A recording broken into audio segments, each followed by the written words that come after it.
And we wanted to get investment. And then there was a phenomenon in the market at that point where new logistics companies had come in. So we had quite a bit of competition.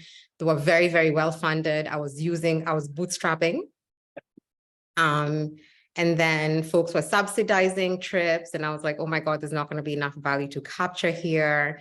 And I was like, well, at first I was like, the market's going to get rational and realize like this doesn't make sense. So we just need to wait it out and survive it. And then folks just kept getting more capital, right? And I was like, okay, like we need to get out of this. It's not going to work. And then because we had studied so much logistics, like we knew sort of like the different areas of problems and which ones are complicated to solve and sort of easier to solve. And we have one rule in our company, which is because we're trying to build this like logistics ecosystem that nourishes itself, et cetera. If someone is coming into us with a question, even if we cannot serve them, we need to find them the answer because we cannot unleash our network faster than they can. So people would say, oh, can you move small things? Can you move small things? And we had zero intention. So we would find them a partner, research for them, give them the information, negotiate for them. And then they said, oh, just handhold it for us. We found somebody. And then we're like, oh, okay, we'll pass it on to this person. And then they said, oh, okay, maybe you manage communication because we're good with that. So we did that. And then one day there's a trip we managed and I'm like, how are things taking more than a week to get delivered? Like this is completely insane for people who are delivering to retail outlets, right? So then we were like, okay, this is a huge problem. We know when you're doing full truckload logistics, people who basically fill trucks, that logistics tends to be very efficient from a time perspective. People who have to share space, they have a very different set of problems and there are not many people lining up to solve them. So, we basically just thought, okay, we need to like rethink how this logistics is done. And basically that's what we've been doing since 2020. And we formalized the company around that, et cetera. And then it's a very differentiated segment in that like there's actually no startup playing in our space. Part of the reason is to embed yourself in the problem, you cannot move at the speed of like a typical VC funded company. Like you need time to like, first of all, see the peripheral problems and then go underneath. And someone needs to mute. Okay. You sort of need time, you need to spend time with customers, like embedding yourself sort of in the problem. So I think one advantage we have in the beginning was we actually just didn't have money.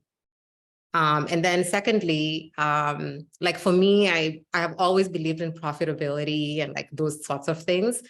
So I think just sort of like not hopping onto that sort of like VC kind of thing, like enabled us to actually find a place where we could differentiate. And I believe in like capital should be something to fuel something that works, not so much spent on like experimentation. So I think that sort of ethos helped in finding something that was very, very differentiated and then just spending time in it. In terms of advice for folks to differentiate. I mean, I think just there's so much hype like in entrepreneurship.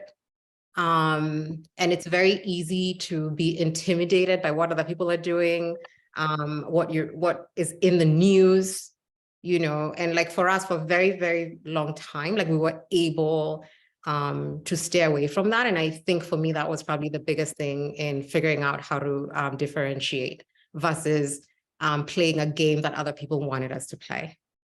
Mm-hmm. No, you said a lot of interesting points. And I think like one thing that sort of grabbed at me was the bootstrapping point, right? And that sort of raises, how are you addressing issues and access to capital, right? Is it something that you're figuring out and deploying? Are you looking for outside investors? So you have a very interesting background as a founder. And I think that selfishly one that I like, right? You've your story about sort of taking a risk. I think at one time you were staying in a car or something. Like, do you mind sort of talking about your journey and sort of the benefits of that experience in bootstrapping and your advice? I haven't stayed in a car. No, sorry, I was talking to Eunice.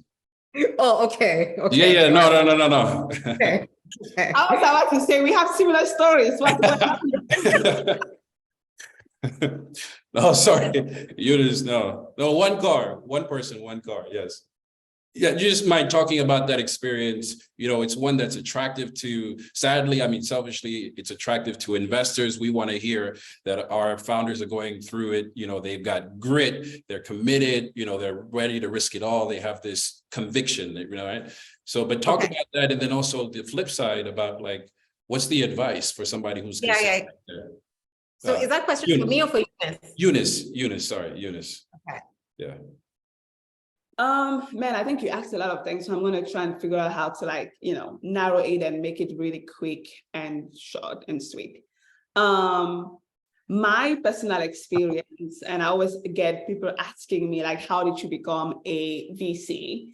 And I've been in the US for the last 11 years, came here as an international student, and right after college, got a job, and I was just like, nah, this is not for me. I'm not a corporate America type of person. I am an entrepreneur at heart. So I left the company, started my first company called Data.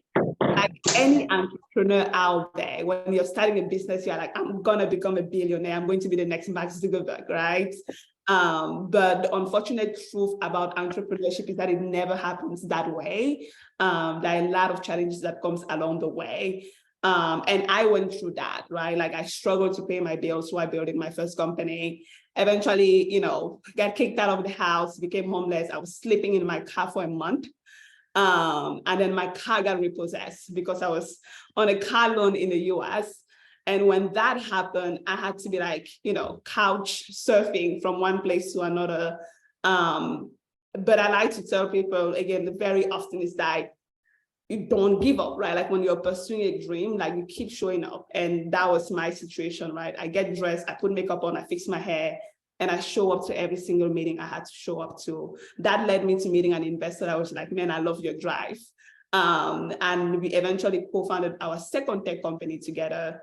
That company eventually became, we were capable of raising a little bit over 4.2 million in 2 rounds of funding in 2 years.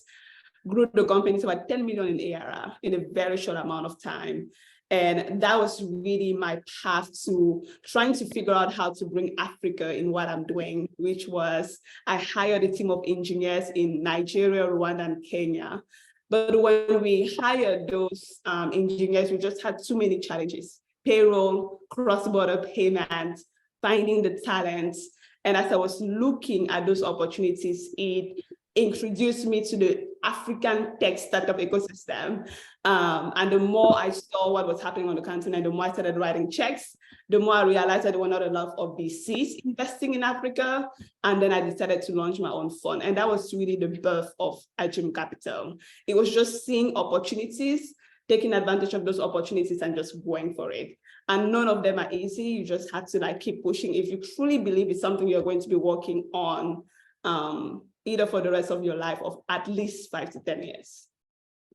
Yeah, no, that's super helpful. And I think you're sort of talking about a decision tree sometimes on how do you get resources. And I think, Alisha, when we had a conversation when we first met, you said something that was very interesting, right? Which is true. Like sometimes private capital isn't for everyone, right? What does that mean? You've got an extra investor, an extra manager, someone else to answer to, you might get diluted, et cetera. But there are different paths and avenues, right? And you're sort of in a very unique space, sort of the cream of the crop of accelerators.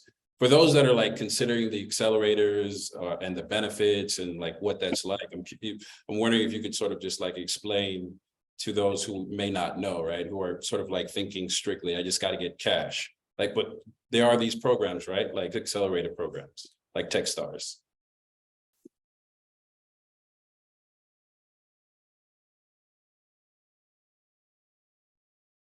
Yeah, I mean, it's definitely venture dollars, right? So if you are not building a venture backable business, it's not the best bet. That's not to say you won't get accelerator dollars. Even if you're not building a venture backable business, there's a lot of really shitty accelerators out there. In fact, there's one that I will not name on this call, but I've had meetings with 2 companies recently that have gotten offers from them or who've gone through their program and have one meeting with me and they're like, oh my gosh, they never asked us any of these questions. I've looked at their decks. They look like they were made in some program that's like a hybrid of Canva meets PowerPoint, but from the 90s. And I'm like, what is this? And how? And the thing about this is, great, you got maybe 100K from this program, but it's not free money. Like this company, firm, program now has ownership in your company, for better or worse, whatever that means. So, I mean, if you're not scaling it, what does that matter? But at the end of the day, like, these are your partners to some extent moving forward. And so I urge people to really think that through when going for venture dollars. And I know venture capital is really hot right now, and everyone's like, ooh, I got to raise money, or I want to be able to say, well, these are my investors, or VC this and VC that. But, you know, I don't think every business needs that. And I think that's okay. You know, there's revenue-based financing, which is kind of similar to venture dollars, but it's actually structured quite differently and based on revenue you'd be generating over a period of time versus like forcing you to grow exponentially in a particular direction. There's obviously debt financing, which can be helpful depending on what you're doing, also can be dangerous.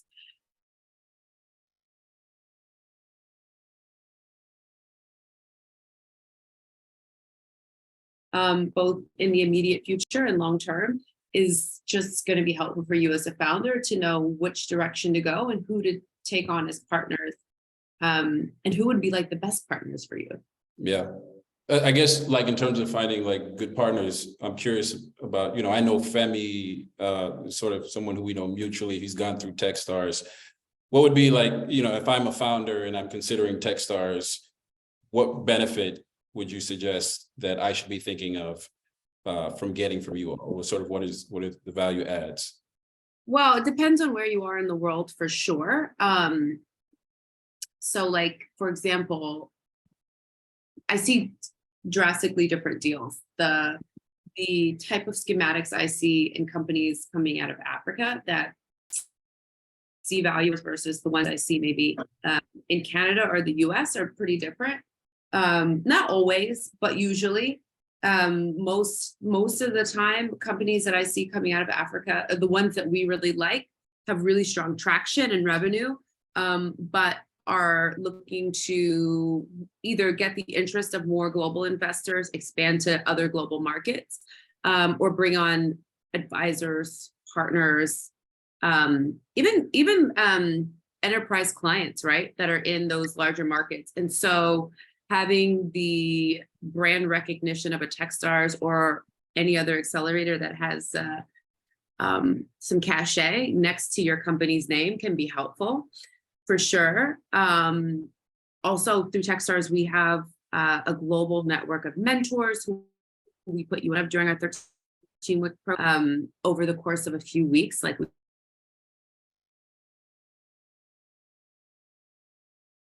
we take two back to back, which is really helpful in one, finding supporters and partners, potentially enterprise customers, investors, even many of them have gone on to invest in our companies, but also helping you sort of refine your pitch, ask like really niche and specific questions based on their area of expertise and what they've done and built in their own either business or career, forcing you to kind of over and over and over get really comfortable with telling your story and your company's story in a way that's succinct, to the point, and also recognizes the audience. So you know who you're talking to, you know exactly what to sort of focus on and lean into, and maybe the best use of time for the audience in which you're engaging. This is like really critical for everyone, I think, but especially for founders, because many of them pitch the same way to everyone. And it's, you know, it's like,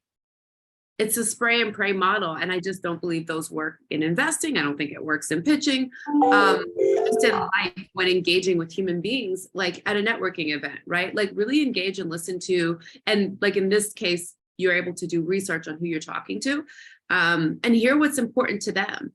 and then try to find sort of a mutual ground of engagement so that you can find like where there's an opportunity to either collaborate, bring on a partner, get support, or even offer support. So we do that. What else do we do? I mean, we gear you up and help you fundraise, which is really important, especially if that's your goal and you're building like a really incredible venture backable company, and you want access to our network of close to 7,000 investors globally. We offer that support. We also prepare you for that. Like, we identify for you the pitfalls in your model, your pitch, your team, your approach, gaps or blind spots you may be having in the way that you're building, things that are going to come up in your investor meetings, so that you get that support. And you also get like sort of that feedback and insight before going in blind and maybe missing an opportunity from a capital allocator. So, I mean, it's a number of things. It's a 13-week program. It's very robust and intense. We roll up our sleeves.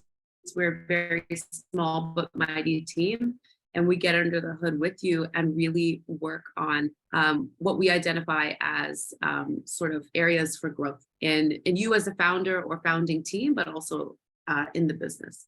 Mm-hmm. No, as for the folks that are founders in the audience, I certainly recommend Techstars. I'm familiar with the work that Alisha is leading in that org, and the things that you guys do is amazing. And so June, I think Alisha mentioned something that was pretty interesting in terms of access to local networks that they provide. And you're there in Nairobi, and you're sort of building something from the ground up. You've been trained in the US, so there's that connection. But some folks that are in the Western world who are interested in investing in Africa, like myself, are always double checking what you're doing on the ground and creating local networks, advisors, et cetera. Like, how have you done it before? But can you sort of talk about your experience in building local networks and the advantages as a founder that you've seen from having a strong local network? Okay. I think I question whether I have like a strong local network. So, I mean, I didn't live here for 2 decades, right? So coming back was like quite literally starting from scratch. So for me, the first network I built was a network of people who would consume the services that our company wanted to provide. So I do have a good network of people in terms of, potential customers and that sort of a thing. And then, okay, so there's that piece. And then before I came here, I mentioned to somebody, that I was coming, and I was introduced to a group of founders. And that was, I think, very instrumental early on in just having a group of folks who basically shared the same mindset, were similarly ambitious and so on, and just not even just introductions, but just having like a founder support network. So I think that I would say I did build a very, very strong one. Like when I mean, this was around like 2016, like the landscape here in 2016 was very different from the landscape here now in 2023. It was a very different kind of a founder environment with weird like capital things happening.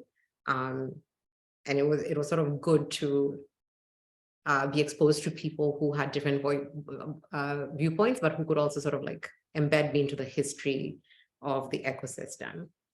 Did you? Sorry, on that point, like, did you find it to be a question that people that investors were asking, like, do you have somebody on board that's locally, that's committed capital? Who are they? Nope. That didn't happen to me. Like, so okay. So in terms of capital, we've raised capital. So in 2020, when we found something defensible that we wanted to like fuel, that's when we actually registered in the US, like formally registered the company. So we almost had like 2 births. And then we raised capital for the first time then. And I used my American network to raise funding. And then now that we're doing a seed investment, the local investment thing has been significantly more prominent, because If you're talking to American funding, they actually have no idea what goes on in Africa. It doesn't, like what I'm finding is it doesn't matter how interesting like what you're doing is and how intrigued they are with it. There's just a geographical like thing going on. So then there's comfort in knowing that someone has a local investor. So I just didn't feel it early on. Like it wasn't a question early on. And actually, when I was talking about the weirdness of capital back then, a lot of the founders who got foreign capital were not Africans. Like that, when I came here, that was the case. African founders were not being funded by Africa-focused VCs, right? So I cannot imagine that it would have been a question then, because, yeah. Very interesting. And Eunice, I'm curious, you know, you've been engaged a lot in raising and deploying capital in Africa. Why do you sort of June makes an interesting point that the African founders are not getting capital? We're not. Oh, okay. Yeah, I actually ended up, yeah, maybe I'll one day share this article. I wrote an article, not with my name, addressing this with somebody else. And then a shift started to happen. So things have changed now. And, you know, folks do ask, yes, is there a local person in the company, right? But probably someone wouldn't ask me that because I am Kenyan. Mm-hmm. No, that certainly makes sense. I think Right. that would be like a due diligence point. In going through the entire process and fundraising, there are sometimes mistakes that a lot of founders are making, particularly on the continent. Eunice, I'm curious, sort of like, what are you seeing as common mistakes that folks who are going to raise are making, and sort of like, what are your recommendations? Yeah, definitely. And I'm going to piggyback a little bit on what Alisha said, which is a lot of them are not venture backable. Like I mentioned, we get so many decks on a regular basis, and a lot of those are not tech, scalable network effect startups. So it just makes it very difficult for them to be able to raise VC money. I would say probably that's one of the biggest drawback that I think founders need to educate themselves a little bit on whether your company makes sense to raise VC money.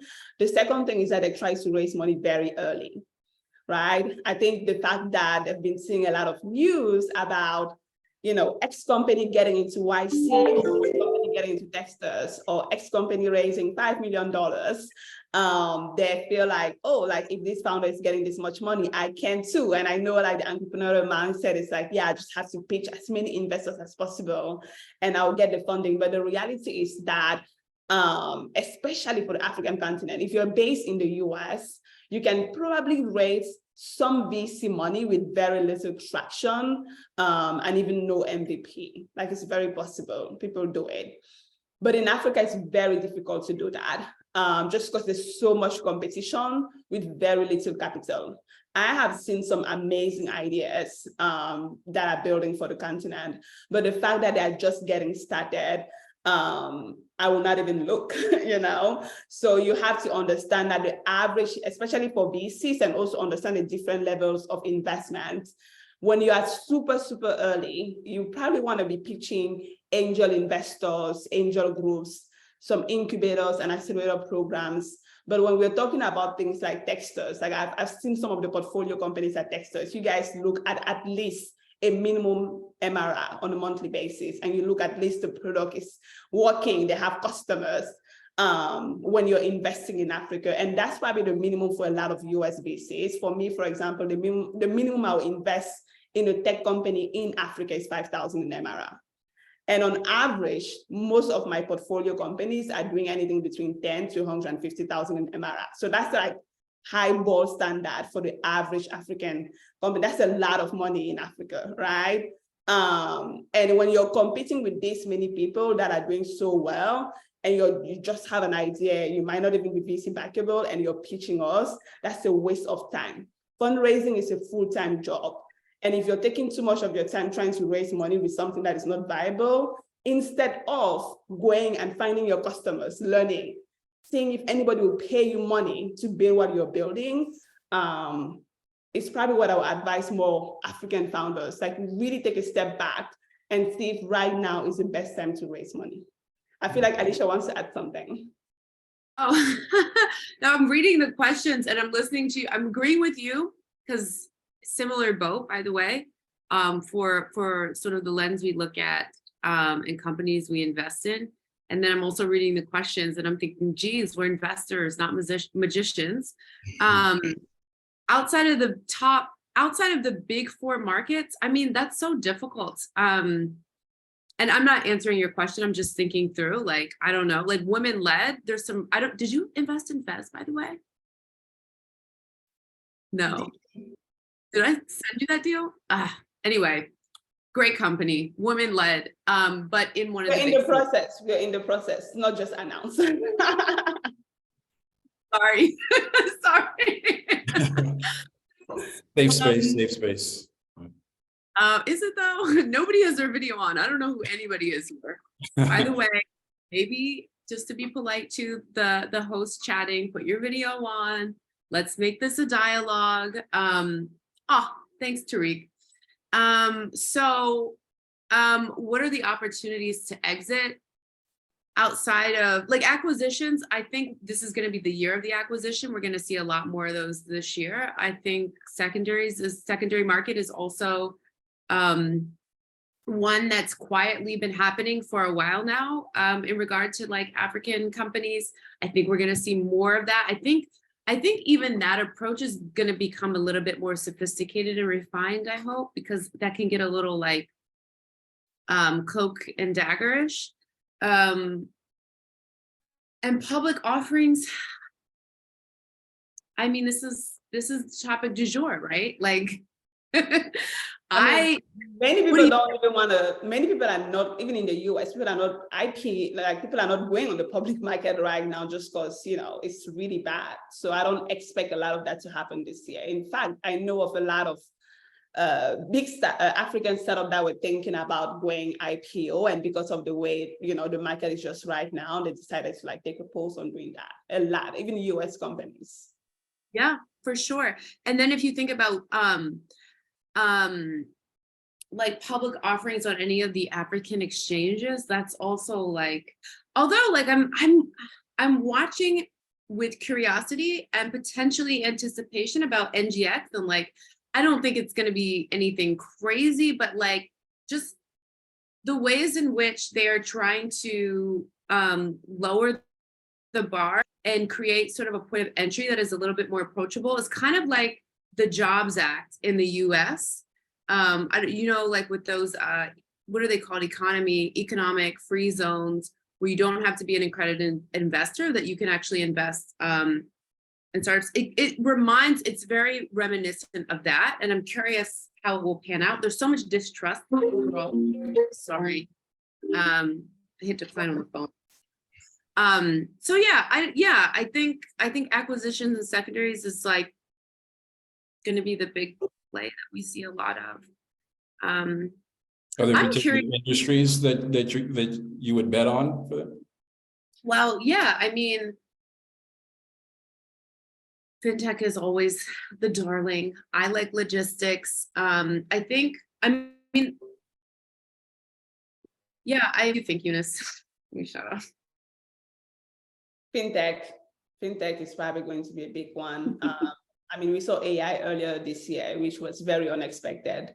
But I also see why, given the current market. Yeah. I think we'll see. I'm open to be pleasantly surprised. The lens in which I'm looking through this year is more around theme than particular industry. So innovations that solve for a particular theme. Right now, I'm looking at sort of a more interconnected and borderless world. So anything that's kind of solving through that, I'm fascinated with. I want to look at. I want to get under the hood and see what's there. And that's kind of the approach I've been taking, which is what led me down the rabbit hole of logistics that I'm currently obsessed with. But very dark and dangerous, deep and dangerous. No, that's important. I think sort of like how we're sorry, go ahead. Oh, no. I'm just looking at the chat. Go ahead. Yes, I think we could share LinkedIn profiles, or you could just do a search for everyone by name. That's certainly possible. I think sort of how we're here and the interconnectedness of what's being built in the entrepreneur and investor system since like COVID kicked off is really fascinating, and it's presenting a lot of opportunities for us to connect, dialogue, share deals, share ideas. So, like June, I'm curious, like relationship building between like investors and other entrepreneurs, how are you finding that helpful, and what avenues are you finding most beneficial these days? Oh, great question. All right, so for our pre-seed, I leaned on people in my network, I'm just going to acknowledge here, many people will not be able to lean into people in their network to like give them money. So I had a couple of friends write small checks when we were like, okay, I think we're onto something, people writing $5,000, $10,000 checks. And then I reached out to the vice chairman of one of the companies I had worked at, who I hadn't talked to for 7 years. And I just wrote him and I was like, hey, this is what's been happening in my life for 7 years. And I'm in Nairobi and we're doing this. And we think we've struck something and we need help. So in that way, like that particular network was just a network I built way back in my career, like even before business school, like completely disconnected from business school. This person is an executive who was interested in supporting like I'm not that young, but supporting like a younger person who's coming up, interested in supporting someone doing something in an emerging market, right? So that kind of alignment. And then he brought on another like investor, right? So he's someone who took on a personal interest in me and then tried to bring in other people also. And that's been an amazing experience. It's such a blessing when you can work with and be invested in by people who believe in you like head to foot. So for me, that was my pre-seed experience. And then now we are in seed. I'm still raising, by the way. And so this is like a mix of like VCs and others. And that's been like very, very different because you're pitching to people who are not in your network. You're either cold writing them or someone's introducing you. So for me, some people like my approach, I'm not a spray and pray person at all. Like I came up with like a list of people that I thought could work. I mean, just out of my own like guesswork or intuition or whatever it is I've read. And then I was like, okay, like where can, who could be a possible match, and just wrote them or try to get introduced.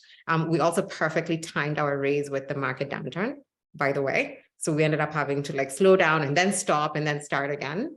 And then more recently, a friend of mine who is also going through this fundraising journey and had angel investors, seed investors, I mean, even VCs around this part of the world, actually started introducing me to other folks. In some ways, it feels like a little lucky, like it was not intentional. It just happened to be someone who I knew, who was like, oh, I just realized like you're raising, I'm going to introduce you to people. I mean, the advice people are usually given around this, I did not follow myself and I regret it, which is like build the networks before you need them. I mean, like I've encountered so many rich people in my life, but I didn't want to be transactional with them or whatever. But now when I need money, I wish I could just like send an email to them.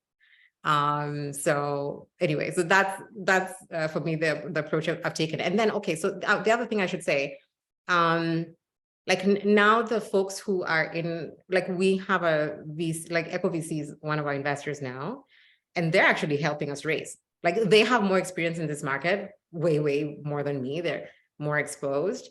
So like even introductions, like they'll introduce us.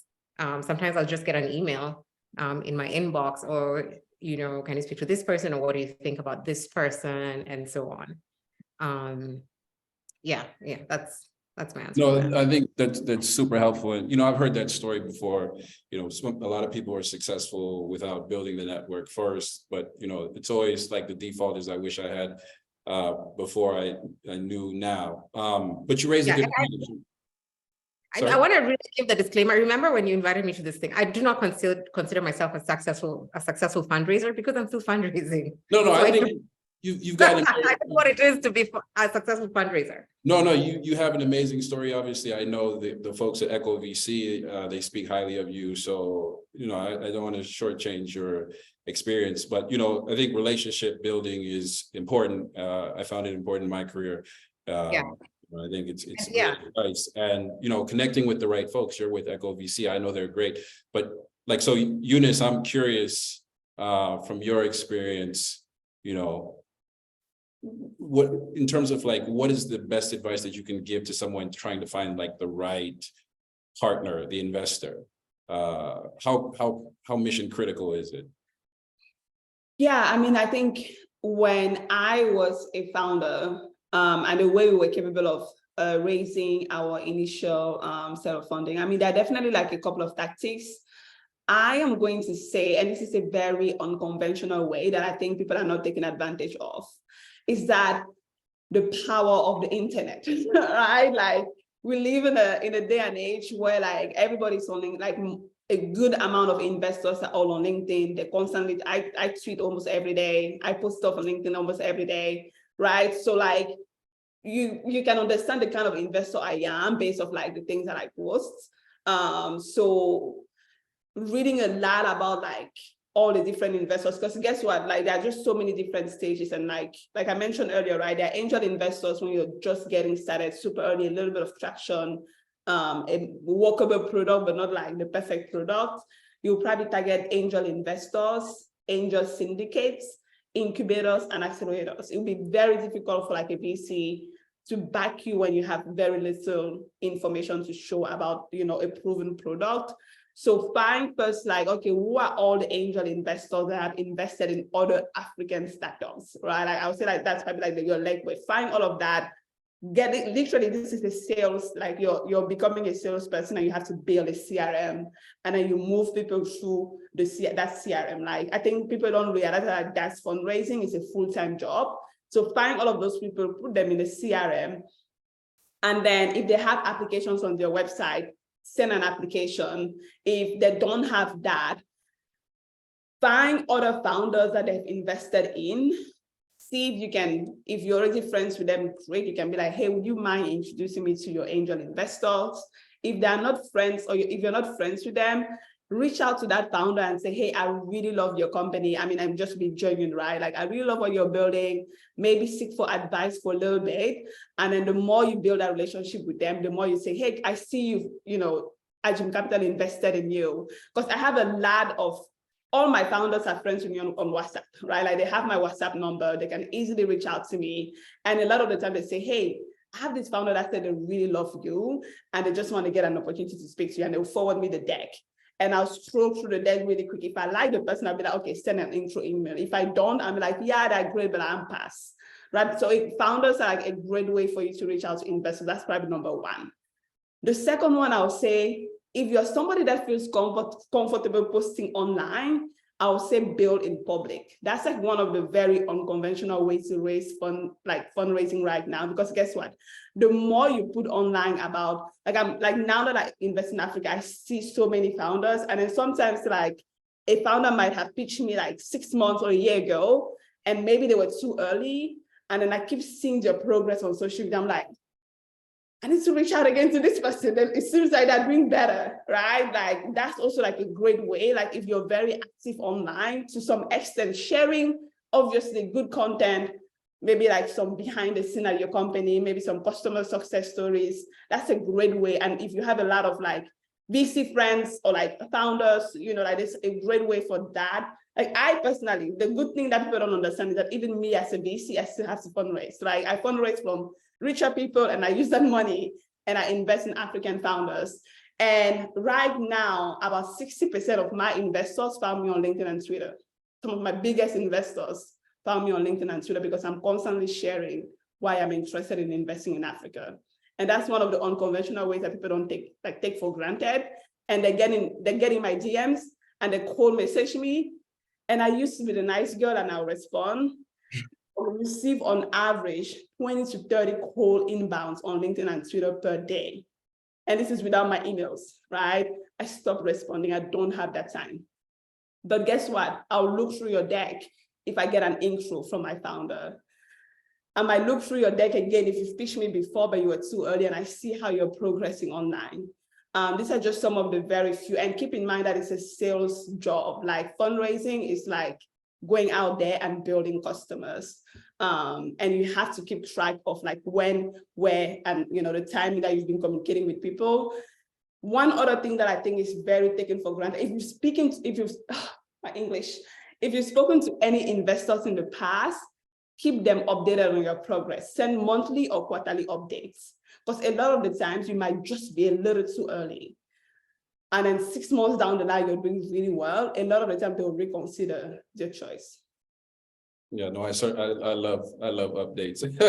Alisha, I don't know if you wanted to piggyback off of what Eunice stated, but curious your thoughts. Yeah, I agree with 1,000%. Yeah, really. I agree with everything Eunice has said, both in theory and in real life, because she sends me deals. And also like the deals that I pay most closely attention to, like if I'm being honest between us on this call, we get cold inbounds. Personally, I get them. We get them through other portals, which I won't say. The deals I pay most attention to are referrals through people in my network. Eunice has sent me deals. I send her stuff. I prioritize those decks and then subsequently meetings. As investors, it's a team sport. And so for us, it's helpful to know, one, what do you know about this company that's trying to get on my radar? You invested, what do you think? Not that other investors' opinions matter, but ultimately you need other people to participate with you if this company you invest in is going to be successful. So it does kind of matter at the end of the day, right? Like, are they going to be able to go on and raise more capital and more rounds?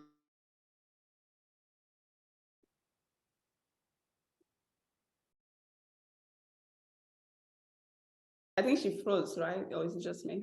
She did. Investors, like, this is a pro tip for everybody on the call. I don't know if you're founders or investors. Sometimes, like, and a lot of them in South Africa, and we have load shedding right now. She's hustling at the moment. What was I saying? Yeah. So you could have a really great company and some good traction, but if an investor feels like you can't go on and raise another round after them or after the round you're currently raising, they won't invest. And so that's another reason why referrals and warm intros matter, because it means that you're nurturing a network of supporters, evangelists, and other investors, which is going to further your success and ultimately the success of the investors, because we're giving you money to make money back ultimately. Like, this isn't free capital. So that's something to always keep in mind. And I think Eunice is like a master at social. She's constantly posting thoughtful stuff, not just like, hey, look at me. Like what can I say?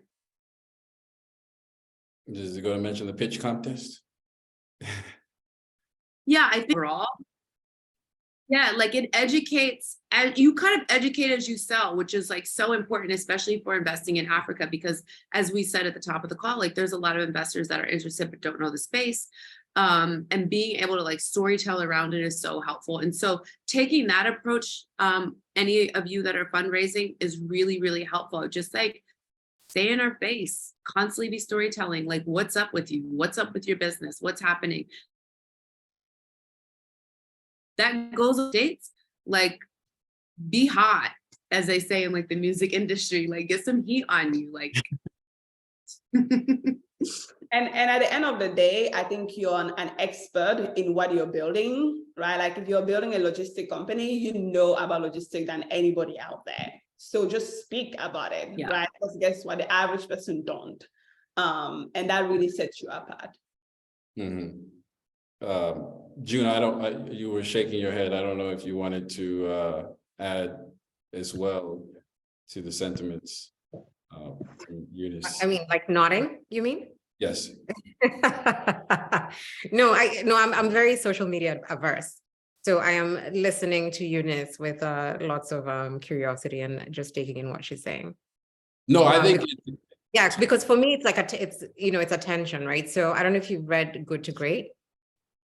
So Good to Great is this book written by Jim Collins.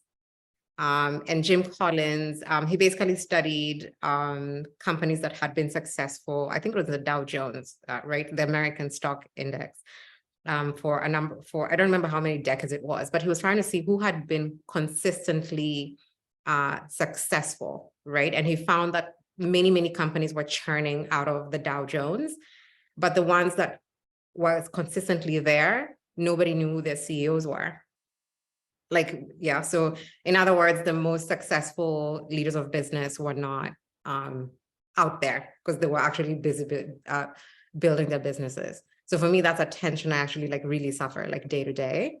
Okay. But someone gave me some insight, some feedback on that. And they said, well, if it's moving the agenda of like the company, like when thinking about this sort of like social media thing, you know, I think also like Alisha said Eunice was not posting things like, look at me, right? She's advancing something, right? So like She's that's for me. Sorry? It's not online twerking. Right. So it's like, yeah, so for me, it's like something, sorry?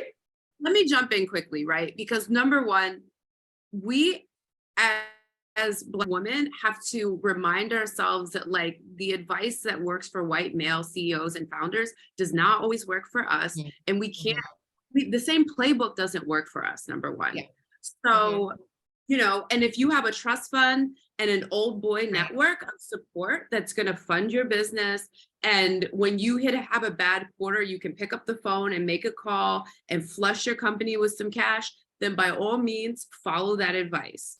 But if those don't apply to you, then you got to get out there and you got to be seen. And I'm not talking about posting selfies and twerking. I'm talking about letting people know who you are and what you're building in an effective way, and also connecting the dots for people. How does what you're building solve for X, Y, or Z? How does what you're building impact what I'm eating today, you know, or whatever? Like we want to understand the role logistics, or I assume that's the space you're building in, impacts life overall, both in your region in, I guess, East Africa, but also globally. That's important. And listen, do yourself a favor, and the next business book you read, let it be from a sister, let it be from somebody who's walked a similar path, so you can actually co-opt that advice in like step by step. But like that other stuff doesn't always apply. And we have to like remind ourselves that as women and as people, like, just because it worked for them, it's not necessarily going to work for us. Our life, our journey, our path, what we're predisposed to, what we have access to is starkly different. Yep. Right. So, okay. I don't think I was disagreeing. I was basically walking my own journey. Yeah. Right. And saying where I was coming from, and saying how even within my own ecosystem, including with our investors, we're talking about this. Right. And me, this is what I'm nodding when Eunice is saying what she's saying. No, that's super helpful and very true. You know, certain advice works for some folks and some doesn't. And I think for the audience, that's also a reminder as well, sort of pick and choose. I mean, like with like fundraising, for example, like what I find is that, you know, constantly one is like pushing themselves to out of their comfort zone, right? In different ways. So for example, like 6 months ago, 100% you would never have written a blog post about Senga about some funding, right? When our VC wanted to do it, I was like, okay, fine, we'll take it. I see the benefit of this, right? So you're also sort of like growing, because the founder view of things and the VC view of things are actually like very, very different. Yeah. Right? It's like, how do you sort of like synthesize or sort of like close that bridge? It's just very, very different. A tale of two different worlds. But unfortunately, we are at time in I guess in my native tongue, sometimes we say kucheza kukoma, which is means the conversation was delicious. You didn't want to stop, but we've run out of time. I would say the predominant group in attendance are entrepreneurs. I encourage them to reach out to the lovely panelists. They've shared some LinkedIn's, or you could use the flyer to identify them online, or Twitter or LinkedIn. We all have, I think, social presences. Now, they're really thankful to the panelists. I appreciate it. Everyone's busy running around, so I certainly appreciate your time. I don't know if anyone has any parting words before we close, but I just wanted to say thanks to you all, and then also thank you for everyone in attendance as well, who's taken time out of their busy day to learn more about the space, and then also to create connections, because that's what this is all about. Oh, okay. I guess I can start with saying something, Sunga. Well, Yep. First of all, thank you for having me. And then I think I would just say, I think for me, Yeah. it's important to also mention that the investment world is changing, right? And I feel we didn't talk about that, right? And I think the meaning of VC, even with investment, I think is modifying. And I think it's modifying for the better, right? So in terms of building a business, say, understand exactly what it is you're trying to do versus what it is other people want you to do. Like, it's very difficult to stay true to a vision. And I can say, even for now, in this phase of the company, the pressure is different depending on who's in there. And knowing what you want helps in aligning with people who are on the same page about what you want. And then find investors who share a vision similar to yours, and who you can also adapt to. Like, when you work with people who you trust, like in my case, for example, I work with very, very trustworthy people. So when they're asking me to do something, even if I wouldn't have before I met them, I will, simply because we have a shared goal.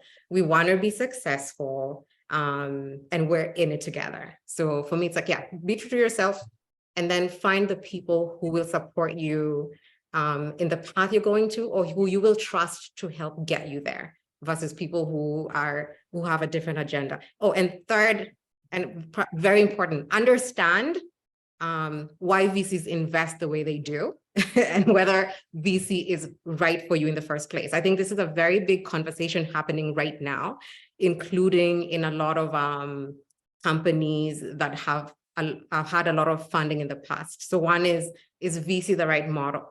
First of all, are you venture backable, as Alisha and Eunice were saying? Is VC even good for you? Because you could be venture backable, but it may not be the right thing for you because of pressure or whatever. And then now in a market where, as a Black woman, and these are American statistics, of course, but the percent, what minorities get 1% of capital, and then women minorities, it's a fraction of 1%. The odds of getting capital are really, really, really small. So one should make sure that I've actually sort of lost my train of thought here. But anyway, just know that you want to go down VC. Assume you're not going to get money. I feel like that's the right advice now. Assume you're not going to get money, and figure out how to get off a reliability of VCs for success, and use the capital when you get it for fuel.